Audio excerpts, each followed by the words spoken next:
Happy Friday, people. This is the next installment of Crow Tribe Conversations. I'm Brian Vaughn with Vaughn Financial Partners, and with me is Doug Peterson of Get Priories Straight. You can see his logo and icon over his right shoulder.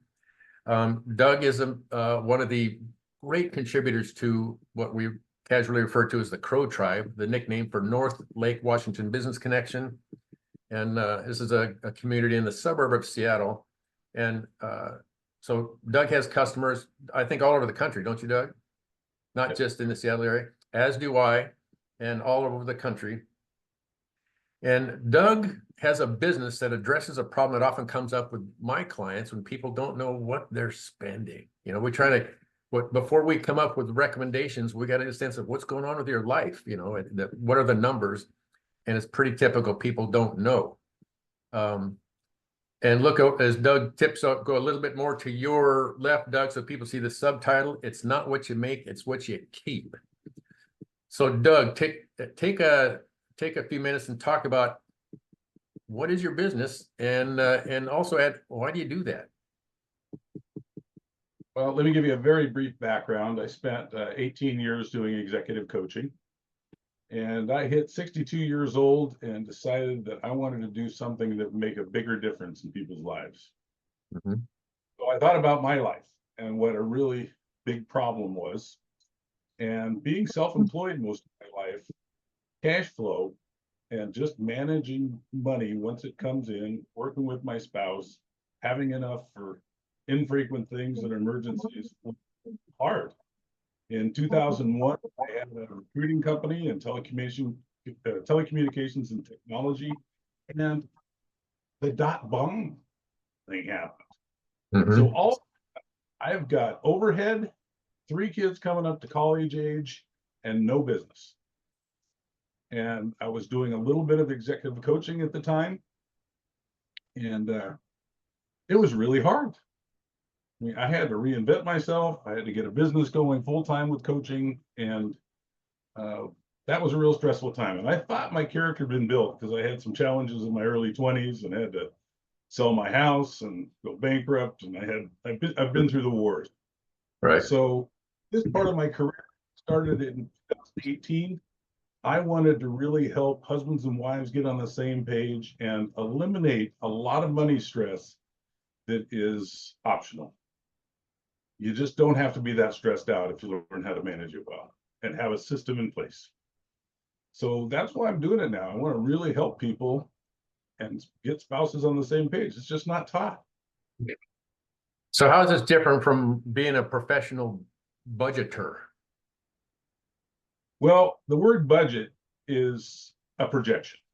Mm-hmm. And a lot of people set out budgets. And I've done this in the past a lot. And then Right. you don't hit them. And then it's frustrating. And how do you manage it? Nobody really taught me how to build a spending plan, which is just allocating money you have.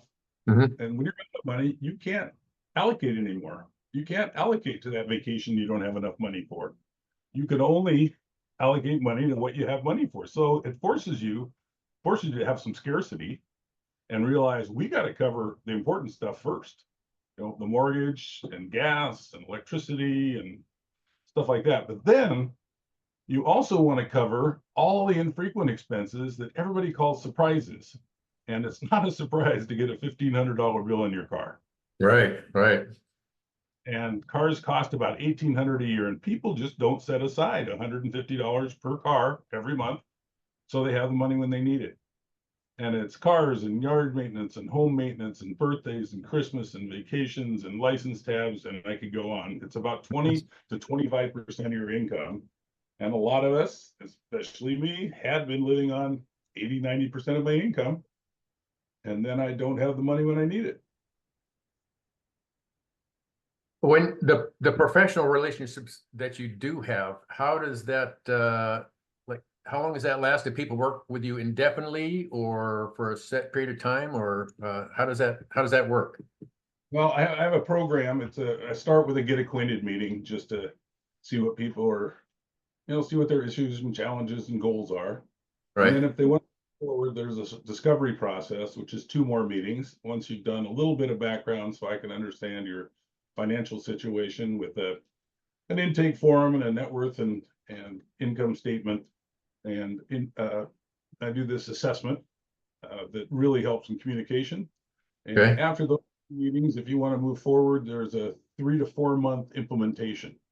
But I do it in two portions, the discovery process and fundamentals, because I want people to really want to move forward and make this a long-term habit. Otherwise, I feel like they're just spending a lot for a class. And I want them, the real value is the longer you use this, the more useful it is. Okay. So 3 to 4 months, but I have several people that stay with me once a month or once a quarter, just to help stay on track and continue to learn. That's the next phase of an example of a relationship. You can go through an intense part and then quarterly or monthly or something like that. Did I hear that right? The reason it's set up that way is that it's a whole different skill set setting up new software than it is managing it. So if it's set up properly, and like QuickBooks would be a good example, but Right. any contact management software, CRMs, you have to learn how to set them up. Right. And so I set them up for people. I can do it much, much faster. And then the whole idea is to train them how to use it and build new habits, because we're changing habits we've had all of our life.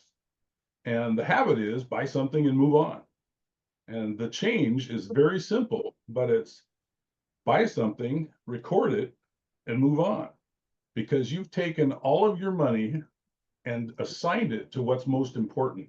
So you know how much you have left in groceries or dining out or personal expenses or car repairs.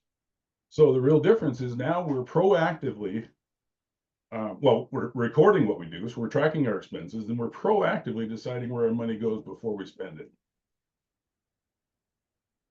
The things I look for are people that are stressed about money, husbands and wives are on the same page, they have some debt they want to reduce faster, they want to model to their kids really good money management habits, and they haven't I like felt that. like they want to live within their means. They want to invest, and they want to get life insurance and umbrella insurance and things that, when you've got kids, you need to think about. Now, I don't sell any products. I'm not a financial planner. I don't manage any investments, but I look for the gaps that people have. It's just like a will, do you have a will? And if they don't, one thing you can do is get Willmaker Pro and get one. It's way better than no will. Sure.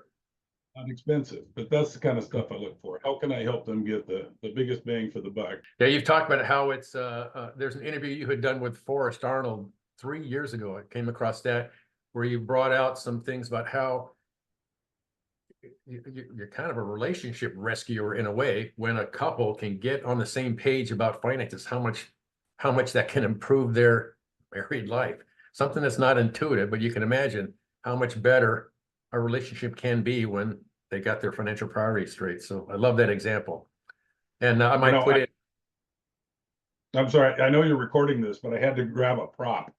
Oh, that's my mother-in-law and father-in-law used to fight about money a lot. yeah. And one of their fights was, and it was 10 years into their marriage, and they said, so what do you mean you need more shoes? This is my father-in-law. And I'm wearing the same shoes I married when we got married 10 years ago. She's Italian. You know what she did? Yeah. What? She took his shoe and brought Oh, him shoes. that's right. So I love. that was really not resolved. But she said it'll last forever, and we still got it. I love that. So love it. Well, hey man, for those watching this, you can see why Doug is such a relatable, approachable guy, and he does a version of stuff that's really helpful. I've referred clients to Doug when there's some things we couldn't quite get there, and when you need more than just because I do when I'm meeting people, there's a budget, some data intake stuff, but sometimes people aren't even sure, and sometimes we say, all right, if you don't know, we'll do things like, okay, write everything down for what can you do? Can you write it all down for a month? Okay, at least a week. And then maybe we'll extrapolate. And that's just back of the napkin kind of stuff. And sometimes we say, you know what? I need you to go talk to Doug and figure out whether or not that's going to be a fit for you, because he does something that I've never met anybody else that does that. Similar to Doug in my business, there's a people who A lot of times people think I can't talk to Brian until I've got money. Well, a similar thing to Doug that if you can pay yourself first, something. And I've got some young people, I do some as a courtesy, I help them kind of get some things started. If you can pay $50 a month, then it's something. Let's establish the habit, learn to ask for help. Not everybody will, a lot of financial advisors say, you got to have $500,000 or $1 million before I talk to you. And they brag about that. But I have structured my business so I can help people ask the right question. But you got to be willing to pay yourself first. And that's a way we look at that. And whether you're paying yourself, $50 a month or you're setting aside, $100,000 or $200,000 a year, we design strategies for those kinds of things to mitigate risk and do a lot of the same kind of things that Doug does. But you don't have to wait till there's a pile of money, then ask for help. So that's among the things I'd like to invite people to ask for help. And that first conversation is just, we're not running the meter. So we're going to keep things brief. You got anything else? Go ahead, Doug. On that note, I have a lot of people say, I don't have enough money to create a plan. That, I want to wait until I'm making more. Mm-hmm. And it just doesn't make sense because you have expenses. Yeah. Everybody's got expenses. Or they might say, oh, I'm a realtor. My income is variable, so I really can't plan. Well, when you know and annualize all those infrequent expenses you have, you can come up with a number that you need every month. And one of the mistakes people with infrequent income make is that, oh, finally I had a big check. Now we can do this. Now what do we do? Yeah. Regular amount every time, and then take a profit distribution, say twice a year or every quarter, so that you have enough and you have enough reserves. JP Morgan says that most small businesses are 27 days away from running out of money, out of cash, if cash stopped coming in without going into debt. Households are about the same way. It's just amazing. And people really don't know how much it costs them to live, because it's difficult to figure out unless you have it. You see why Doug and I have a business, and there are people who, once they realize, oh, this is what I love, Doug, and maybe get the same thing. My favorite thing, there's two things I really love in the course of doing my business. The second favorite is when we're having a conversation and people go, wow, Brian, I never thought of it that way before. But here's the best, the most gratifying thing is at some point when we've implemented some recommendations, and when people just plop back in their chair and go, oh, Brian, I feel so much better. Thank you. And it's not uncommon to have tears or a hug or something, because they think, that I'm the hot stock guy, the hot portfolio guy. What I am is the minivan strategy guy. It's not going to blow your socks off, but you're going to feel so much better. You're going to be safe. And then I got hot stock people in my community that I can introduce. But first, let's make sure you're going to be okay no matter what happens. You're going to be financially okay no matter what happens. So, and I think that's where using people like Doug to help you figure out where are you, and your personal relationships can be improved if you're people who are thinking about finances together. So I invite you to talk to Doug or me. We're going to have the contact information here and following this. And if you got some scratch and you can, you have something to, let me just back it up. If you got a question and involves a dollar sign, which is I invite people to meet me, you wonder, maybe some life event has happened. You've, you want to buy a house, or you just bought a house or sold a house, or maybe a relationship change, marriage, divorce, baby, somebody in the family died. These are the kind of things when stuff's going on and it's going to impact your finances, good or bad. I recommend you utilize the services of people like Doug or me, starting with a conversation. So, and that's the purpose of these Crow Tribe conversations, to kind of help people see, wait, there's a resource right here in Seattle, and those guys will help people all over the country. That's what we got. So Doug, let's kind of keep it short today, because I know, we'll have some fun sharing bronzed wing tips and coffee strategies. But any parting shots before we wrap it up for today? Well, if anybody wants to have a no obligation confidential conversation, just go to meetwithdoug.com and you'll see my calendar and my phone number and my website and all that stuff if you're curious. All right.